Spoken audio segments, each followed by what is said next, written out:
Baba.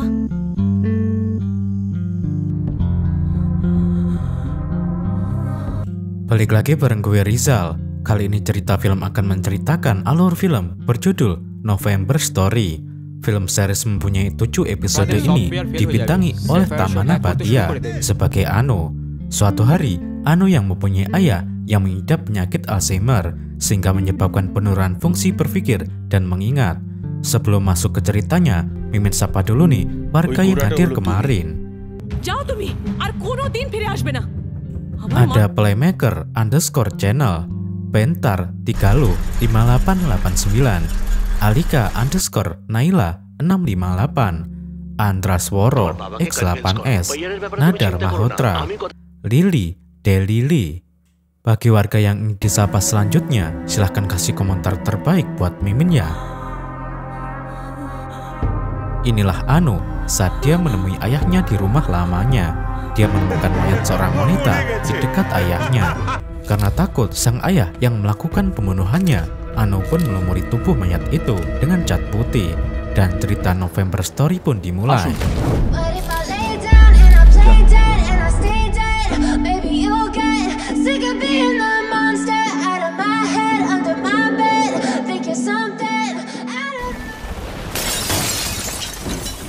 November 1995 terjadi sebuah kecelakaan maut yang menimpa bus angkutan umum.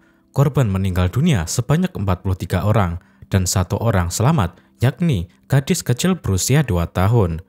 Hadir abad 2019, seorang wanita parubaya yang mengidap kepincangan di kaki kirinya sedang mengemas pakaian dan sejumlah uang ke dalam tas. Selanjutnya, ia menyuntikkan sebuah obat ke tangan seorang wanita muda dan kemudian menelepon seorang pria yang menyatakan jika dirinya sudah siap.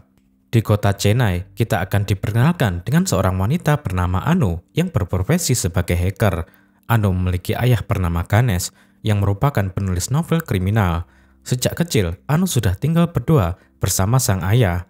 Pada tahun 1993, ibunya yang bernama Sundana telah meninggal dunia setelah melahirkannya. Dan sejak saat itu, Ganesh memutuskan pindah tempat tinggal dan lebih memilih mengosongkan rumah lamanya sebagai kenangan. Beberapa tahun belakangan ini, Ganesh menderita penyakit Alzheimer, yaitu penyakit fungsi otak yang menyebabkan penurunan daya ingat serta perubahan perilaku. Anu seringkali mendapati ayahnya berbicara dengan bangku kosong dan memanggil nama Gulzandi dalam imajinasinya. Dokter menyarankan agar Anu membawa sang ayah ke rumah sakit untuk dilakukan psikoterapi. Namun karena biaya yang sangat mahal, Anu memutuskan menjual rumah lama untuk menutupi biaya pengobatan sang ayah. Awalnya, Anu berpikir jika menjual rumah tersebut sangatlah gampang. Namun ketika memasuki tahap transaksi, Ganesh langsung menolaknya. Karena bagaimanapun, rumah tersebut adalah rumah kenangan masa lalunya dengan sang istri. Pada akhirnya, karena tidak punya pilihan lain, Anu memutuskan membuat surat kematian palsu ayahnya agar bisa menjual rumah tersebut. Di suatu malam, saat Anu mengunjungi rumah lama di malam hari, tiba-tiba saja ada seorang pria mendatanginya. Pria itu mengaku jika dirinya adalah tetangga Ganesh saat masih tinggal di sini. Ia mengatakan setiap tanggal 16 November, Ganesh selalu mengunjungi rumah ini dan hal itu ia lakukan setiap tahunnya. Di sisi lain, seorang pria bernama Malar meminta tolong kepada Anu untuk memeriksa pekerjaannya yang terganggu karena aksi seorang hacker. Saat ini, Malar bersama timnya sedang mendapatkan tender dari kepolisian untuk melakukan arsip berkas secara online. Namun di tengah pekerjaan mereka, tiba-tiba saja semua komputer yang mereka gunakan tidak bisa diakses sama sekali.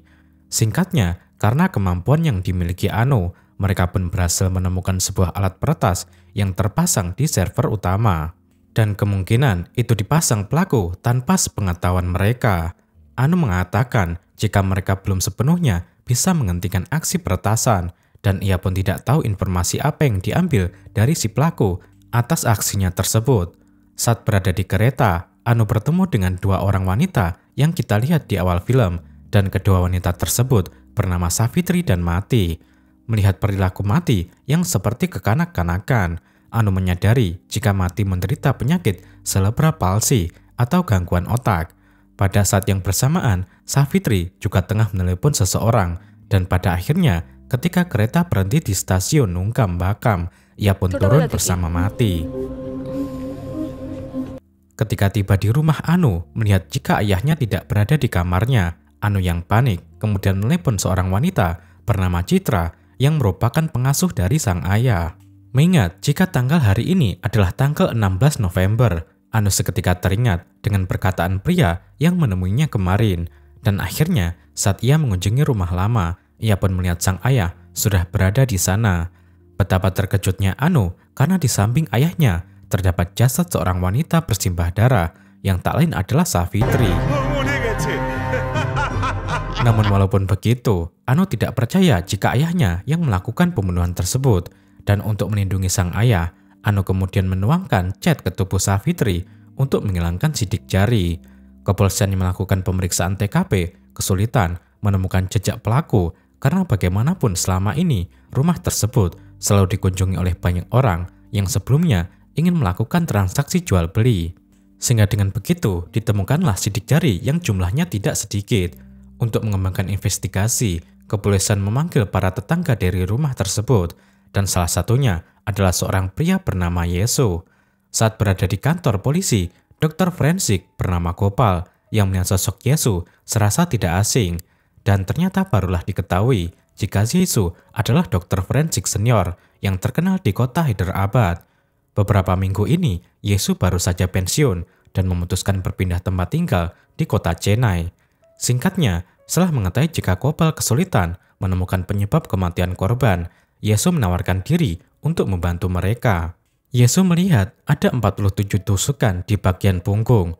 Namun karena bekasnya berwarna kuning kemerahan, ia pun yakin jika tusukan tersebut bukanlah penyebab utama kematian korban. Yesu kemudian memeriksa bagian rambut, dan setelah dicukur, ditemukanlah luka memar di bagian kepala belakang yang kemungkinan itu adalah penyebab kematiannya. Setelah mendapatkan fakta tersebut, Yesu dan inspektur polisi bernama Sudalai segera bergegas ke TKP.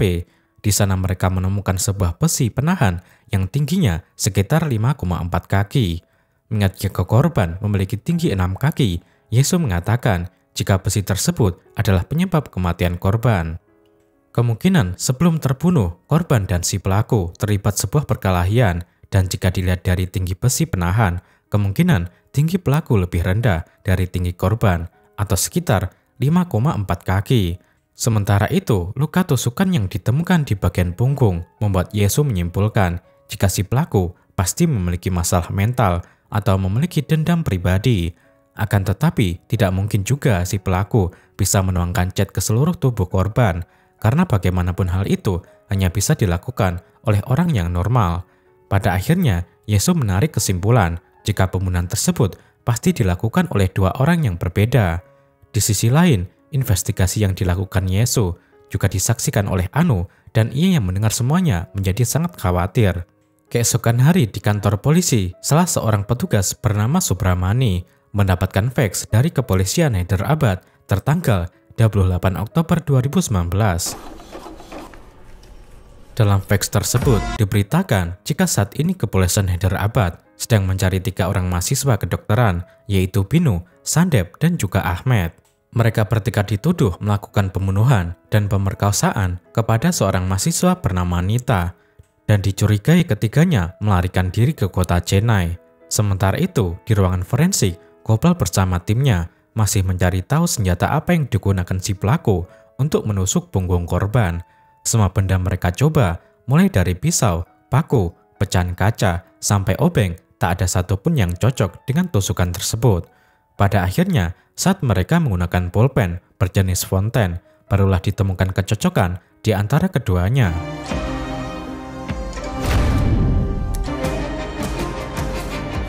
Berdasarkan semua petunjuk yang terkumpul, saat ini kecurigaan Sudalai kini tertuju kepada Tuan Ganesh yang merupakan pemilik rumah lama. Seperti informasi yang ia dapatkan, Sudalai mengetahui jika Ganesh mengalami gangguan mental. Bahkan ia pernah mendapatkan laporan jika Ganesh pernah melakukan percobaan pembunuhan kepada pengasuhnya karena kondisi mentalnya. Dengan berpura-pura sebagai seorang penggemar, Sudalai sedikit demi sedikit berhasil mengumpulkan beberapa bukti Di antaranya tinggi badan Ganesh yang berukuran 5,4 kaki dan pulpen berjenis fonten yang digunakan Ganesh sehari-harinya. Namun walaupun begitu, Sudalai tidak langsung melakukan penangkapan. Ia mengatakan kepada Gopal jika ia harus terlebih dahulu mengetahui motif di balik pembunuhan tersebut. Tak berapa lama setelah menyampaikan argumennya, Sudalai mendapatkan informasi jika timnya menemukan mayat seorang pria yang dibunuh secara brutal. Wajah korban tercabik-cabik dan di sekujur tubuhnya terdapat pukulan benda tumpul dan luka tusukan. Setelah diidentifikasi, korban bernama Ahmed yang ternyata adalah salah satu pria yang melakukan pemerkosaan dan pembunuhan di Hyderabad.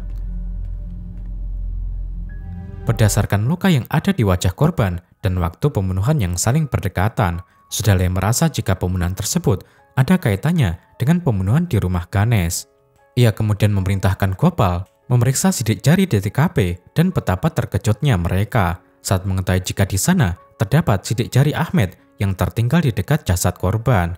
Di sisi lain, Anu yang masih penasaran dengan kejadian pembunuhan itu mulai mengumpulkan beberapa informasi dan berkat kemampuan hackernya, ia berhasil meretas kamera CCTV yang terpasang di luar stasiun Nunggambakam. Pada akhirnya, ia pun melihat jika Savitri dan gadis bernama Mati dijemput oleh 3 orang pemuda dengan menggunakan sebuah mobil. Di sisi lain yang berbeda, Malar yang memeriksa kamera CCTV berhasil mengetahui wajah pria yang memasang alat peretas di ruangan server. Dan saat itu, ia menunjukkan kepada Anu, mereka pun sangat terkejut karena pria tersebut adalah salah satu pemuda yang menjemput Savitri di depan stasiun. Dengan semua bukti itu, Anu menarik kesimpulan jika peretasan yang terjadi saat ini pasti ada kaitannya dengan pembunuhan yang terjadi di rumah mereka. Di kantor polisi, Sudalai akhirnya mengetahui jika korban pembunuhan bernama Savitri. Dan berdasarkan informasi dari kepolisian Tirunelveli, Savitri dahulunya tinggal di daerah bernama Sangganam Kulam. Suaminya merupakan seorang pelukis, namun telah meninggal dunia saat sedang bekerja. Setelah selesai mengklaim asuransi kematiannya, Savitri dinyatakan menghilang dan kejadian tersebut terjadi sekitar 25 tahun yang lalu. Untuk meminimalisir penyelidikan, Anu meminta bantuan kepada Malar agar melacak jejak rekan Savitri di data kepolisian. Dan pada akhirnya, mereka pun menemukan sebuah lampiran berupa asuransi kematian tertanggal 12 November 1995. Saat dia mati lebih teliti, Anu sangat terkejut karena dokter yang merekomendasikan asuransi tersebut tak lain adalah Dokter Yesu atau Kusandai Yesu. Mengingat jika sang ayah sering memanggil nama Kusandai dalam imajinasinya, Anu kemudian menunjukkan foto Yesu, dan pada akhirnya ia pun melihat reaksi sang ayah yang berbeda dari biasanya.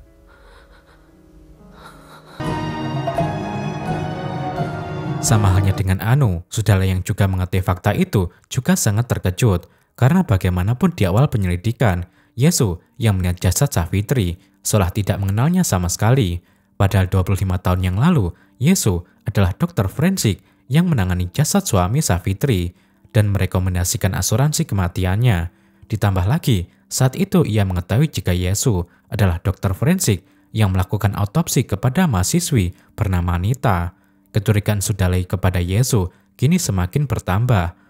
Poin pertama, FIR yang diajukan kepada ketiga pemuda tak lain karena laporan autopsi yang dibuat oleh Yesu. Poin kedua, yang benar, Yesu memasukkan laporan kematian Nita. Maka bisa dipastikan jika 3 pemuda yang saat ini berada di Chennai bukan karena ingin melarikan diri, melainkan ada sesuatu yang ingin mereka selidiki. Menyadari jika Gopal adalah junior Yesu saat di bangku kuliah, Sudalai memintanya untuk menceritakan kisah Yesu yang ia ketahui. Bersama dengan cerita tersebut, scene flashback kemudian diperlihatkan. Yesu adalah mahasiswa yang memiliki kepintaran di atas rata-rata. Nilai-nilai yang ia dapatkan selalu paling tinggi dan menjadi nomor 1. Namun ada satu kelemahan yang membuatnya tidak bisa memaksimalkan kepintarannya. Ia yang berkeinginan menjadi dokter ahli bedah terbaik di India harus mengubur mimpinya karena penyakit tremor yang dideritanya. Namun di sisi lain, saat ia berhadapan dengan orang yang sudah meninggal, penyakit tersebut malah tidak pernah muncul. Dan karena keadaannya yang seperti itu, ia pun terpaksa menjadi dokter ahli forensik. Menurut informasi dari beberapa orang yang mengenal Yesus sejak kecil, penyakit tremor yang didapatnya mulai parah saat ia berumur 7 tahun. Saat itu, Yesus mulai tertekan karena mental, karena terpisah dengan ibu asrama setelah diadopsi. Terlebih lagi, ketika ibu asrama meninggal dunia, Yesus menemukan sebuah buku dan surat yang ditinggalkan untuknya. Dalam surat itu, ibu asrama berharap jika Yesus bisa menjadi ahli bedah. Namun di sisi lain, ia juga mengetahui jika Yesus tidak mampu melakukan hal tersebut karena penyakit tremor yang dideritanya. Untuk mengetahui FIR yang diselidiki oleh ketiga pemuda, Anu meminta agar Malar memasukkan semua nama yang terkait dalam pembunuhan tersebut. Namun setelah memeriksanya, mereka tidak menemukan kecurigaan apapun. Pada akhirnya, saat Anu memerintahkan Malar memasukkan nama ibunya, barulah muncul sebuah fakta yang tidak mereka ketahui selama ini.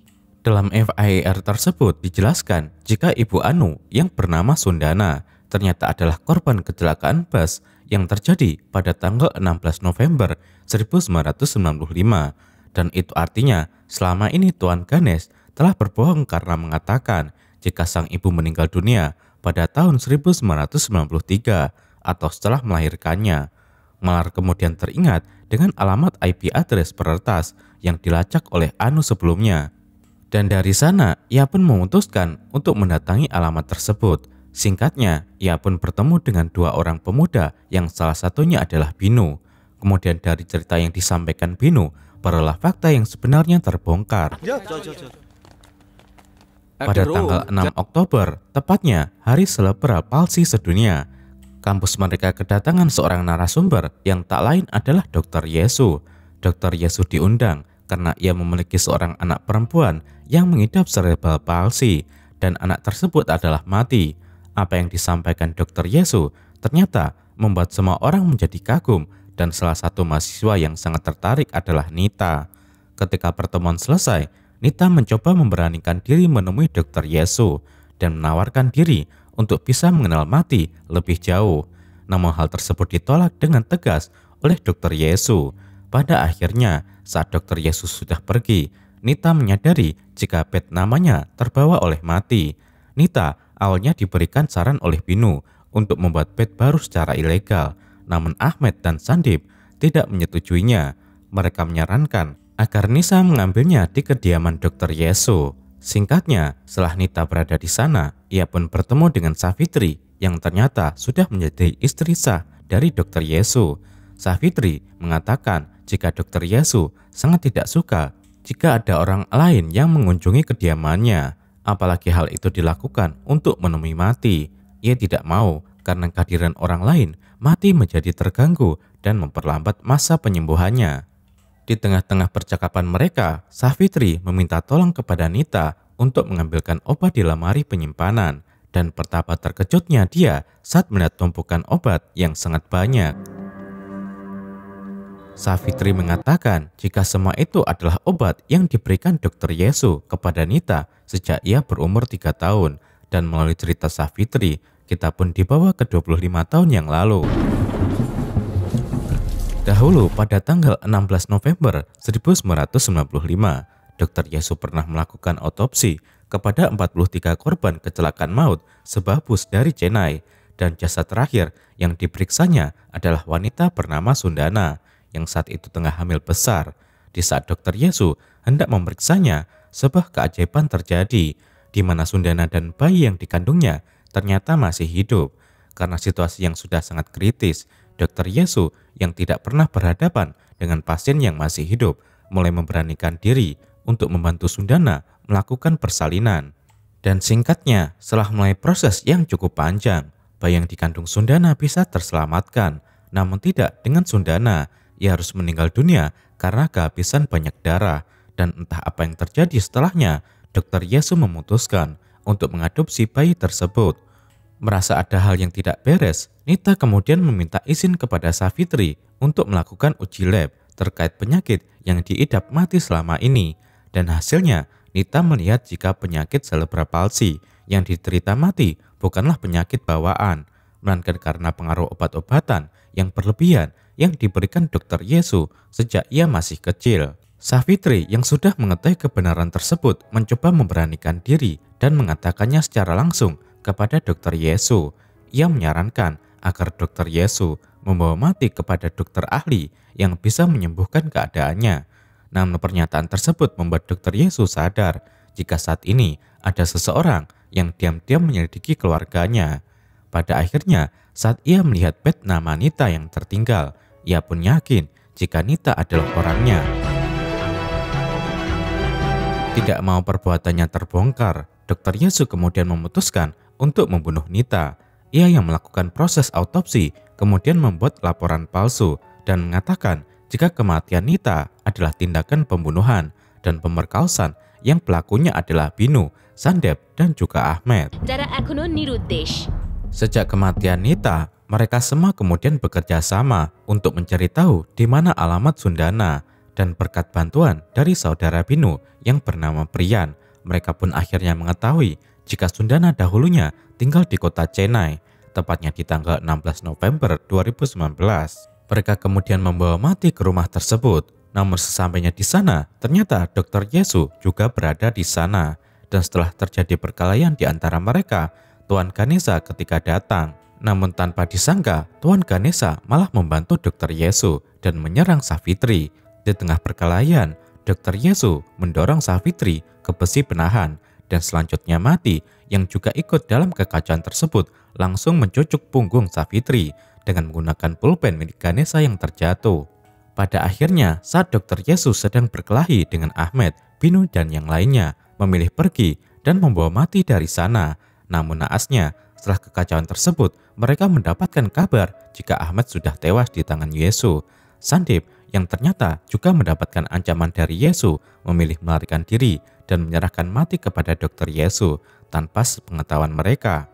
Setelah mengetahui semua kebenaran itu, Malar kemudian membawa Binu kepada Anu dan mereka pun memutuskan untuk mendatangi kediaman Yesus.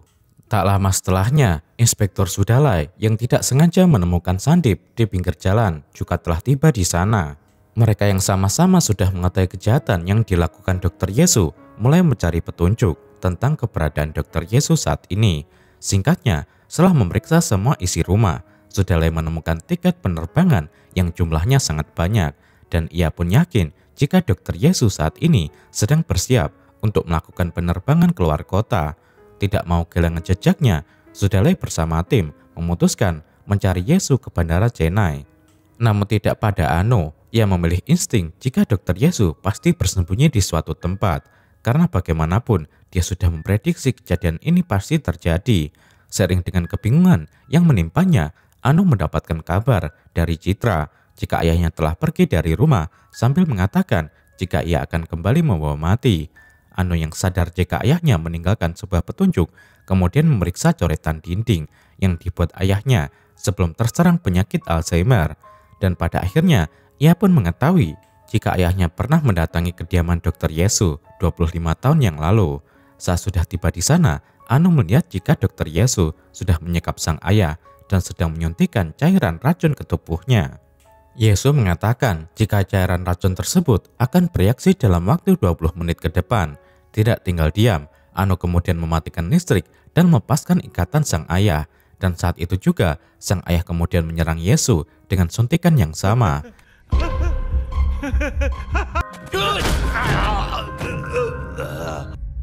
In fact, setelah melakukan perkelahian yang cukup panjang, Yesus akhirnya bercerita tentang kejadian 25 tahun yang lalu.